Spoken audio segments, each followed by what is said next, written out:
Haresh, how are you? Hello, sir. I'm okay. Thank you so much. How are you? Wonderful, Haresh. And we are again now on the next session. And all your sessions are very, very relevant, Haresh. And I must say, a lot of inputs which you provide to students really help them. And today also, what we are going to discuss is very, very relevant. So, what I understood, though you will be explaining in more detail, what I understood is like many students, when they think of doing PhD, they really do not know how to identify, which area where we should do that, and they are not aware about the expectation of the professors. So that is what we are going to discuss today. So over to you, Haresh, if you can brief us what this interaction is all about today. Yeah, so thank you so much for having me here, sir. So basically, in this particular session, we will be discussing how to find a suitable research topic. Doesn't Okay. matter what background you are from. So this would be a Mm-hmm. generalized information. Mm-hmm. Respect to the background that you work on, we would be able to guide you through how to find a suitable position for you. Secondly, we will discuss how and what are the expectations of the professors Mm-hmm. out of a potential candidate. So they are going to hire a PhD. What do they Mm. expect? So Okay. all this work we will be discussing. Okay. Yeah, so sir, I was telling you need to find a relevant topic, and this is especially for the ones who are currently in their bachelor's or Okay. master's. Okay. For bachelor's, maybe in their third year or final year. For Mm-hmm. masters, maybe they have just joined on any time they are in their duration of the course, so they can Okay. look for it. For example, I'm explaining with the basis of an example. For Mm-hmm. example, my research interest would be wastewater engineering, right? So I go to this. You can use any of the like the journal or the Mm-hmm. search engines like Scopus, Google Scholar. So I Mm-hmm. am using Science Direct for now. Mm-hmm. In this, you just go and find articles.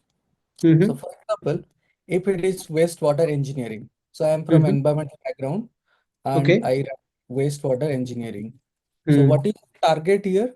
To see what is the relevant topic, and you are in your early research phase and you want to Yes. look to what you can do to get a suitable PhD position and how you should frame your current project so that you Ah, don't trouble afterwards.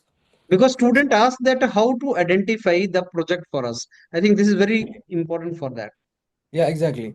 Now, the good part is that we have so many filters, and Okay. especially if you look at the review articles, so review articles are written by really professionals who have experience at least 5, 6 years. So you go to review articles, check this on, and and you can choose any particular domain like subject area.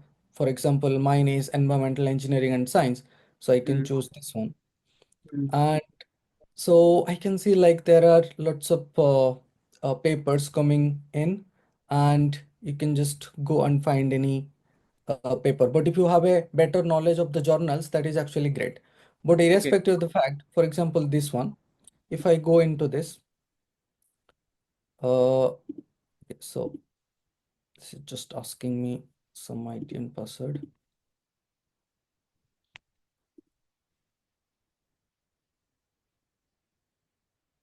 Okay, so this is the paper actually, and you can see there are lots of people here.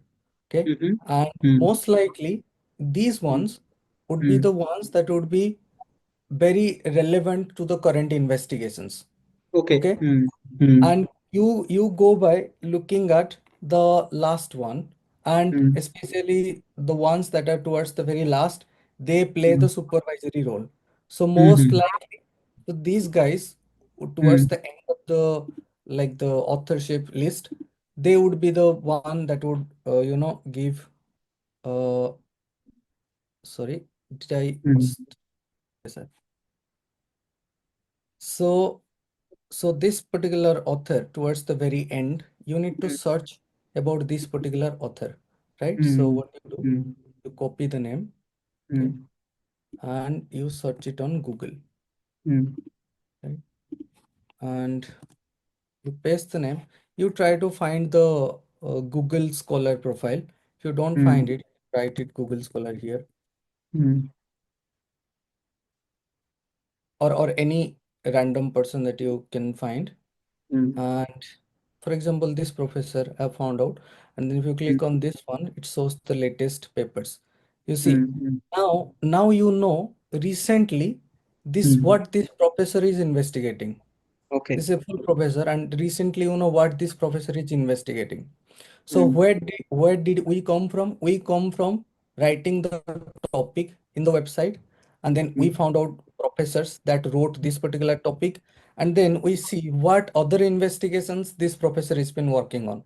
Okay. And you read the titles, at least the top 5 6 ones, the latest ones, and try to figure out what they are doing. So if I just give one idea, so they work mostly on climate change impacts now.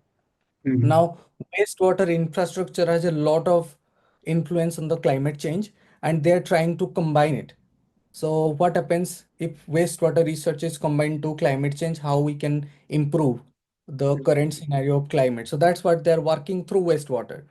mm, So this is what the topic is related to, and you can just figure it out what you need to do.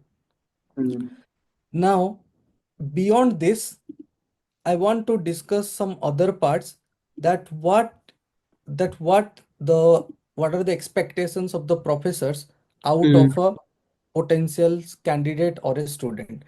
mm, Sometimes when I interact, mm, people are very reluctant to apply to certain advertisements because they think that it is not that relevant. My mm, first point is it is not your job to judge if you are a mm, potential candidate or not. mm, mm, Secondly, you actually have not that knowledge and mm, exposure to judge mm, yourself. So let mm, them judge. And mm, it is very surprising to see that if you have applied to collateral topics, which you mm, think that it is not relevant to you, but people mm. get selected. And Okay. I have examples. I've seen Mm, people who have worked in slightly different fields, mm, but professors they believe that okay, this person has the potential and he has the right skill set, although he might or she might have to do a little literature review, but then mm, he or she has the particular skill set and definitely we can hire. So people what they think that I have a slight different topic of research and then I shouldn't apply, but that mm, is actually not the case. You should mm. apply to all the uh, you Mm. know all the collateral cases also. So my Okay. suggestion is you need to make a boundary.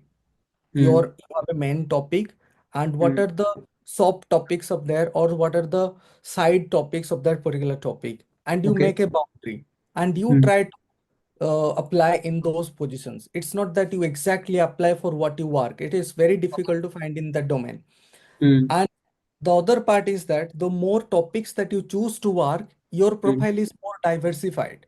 mhm, So mhm, you would be able to apply to a lot more positions afterwards. mhm, Okay, so the next part is what actually happens when you get hired and mm, what professors, so how mm, professors support you and what you should do. Now mm, imagine everything goes well, your interview and all, and you are mm, hired. So mm, what next? mm, Now your professors who would be working with you would give certain support system to you, but you are the main driver, right? You mm, are the main driver. They would be there to support you mm, because the amount of time that you would be spending on research, they can't. They would mm, just guide you on the overall basis. They mm, might have knowledge in that particular topic, they mm, might not have. The mm, only thing that matters is it should be reasonable and logical. There is mm, no right or wrong in research. It is mm, just the way you defend it. You mm, defend something that you come up with, that mm, is it. And if you defend it well, that nobody could contradict it, and that mm, is the very right way of doing research. So it mhm, doesn't matter. So these are certain things that needs to be taken care mm. of while looking for PhDs abroad. Now, Okay. the another important part is the documentation. People Mm, often ignore this part. Now, someone applying from India or Bangladesh, anywhere, the mm, professor that they are applying to have no idea mm, of their background. The only mm, way they know is through the mm. documents, Documents. and documents is the only way to get to the interview. So Mm, it is very surprising to see that if one application is open in Europe, they receive more than 200 applicants for mm, that particular position within a short time. mm, This has happened in Ireland. I know a particular case. So they mm, have they just opened a position and within 7 days mm, they received mm, more than 200 applicants. Now they mm, want to sort out like shortlist, and on the mm, basis of what they shortlist, your mm, education background, your CV and all.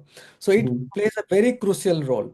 mm, So people often, don't pay attention to the details while making CV and all, which is very, very important. That's how they filter it out.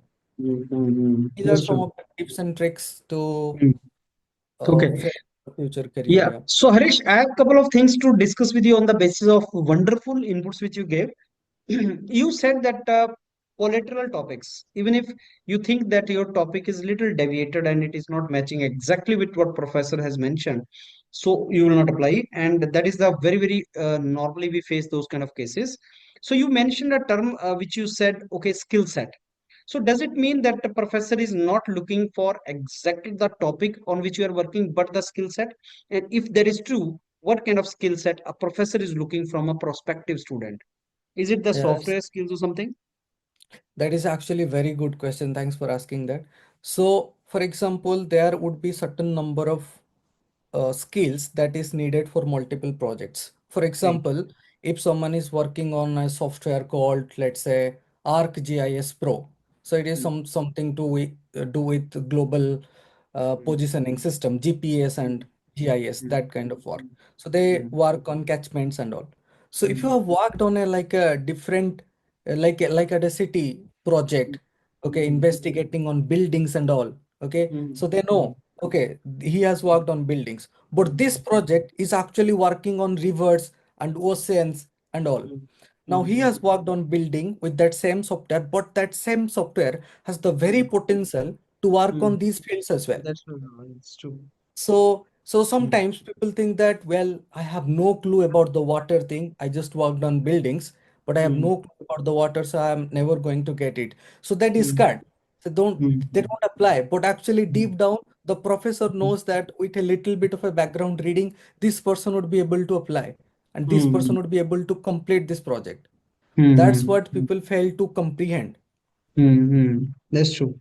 That's true. So there is a skill set, and maybe Harish, may I request you for next someday we should have a session where we where we cover entire session on skill sets only. Like typically, let's say related to environmental domains, if somebody is exploring opportunities abroad, typically what kind of skill set in terms of your software skills or your analytical skills professor is looking for, because I see the leads from the professors whenever I see some kind of query from the professor or post from the professor. He's mentioning like a student should, a prospective research scholar should have these kind of things: C++, Python, MATLAB, or CFD, or whatever it is. So I'll request you, Harish, to one day come out with this particular information, and we make a dedicated video so that a student who is in undergrad, who is in third year or final year or second year of his undergrad, or maybe that for that matter masters, he from the very beginning start developing those skill set. Because if in future is knowing that MATLAB मेरे को चाहिए या मेरे को Python का knowledge चाहिए, तो why not to acquire that in the beginning itself? So that is something I think we should inform our students so that they are well equipped to apply for these kind of positions. Exactly, sir. I agree on that fact. We can do that. Mm. We'll make that.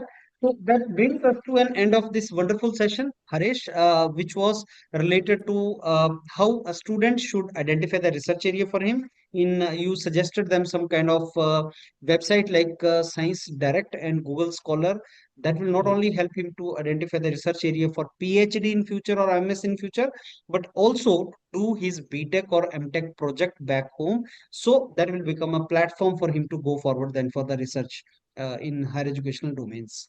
So it was wonderful, Harish. Let me thank you once again for this weekly session. Look forward to have many, many more such sessions with you. Thank you. Thank you, sir.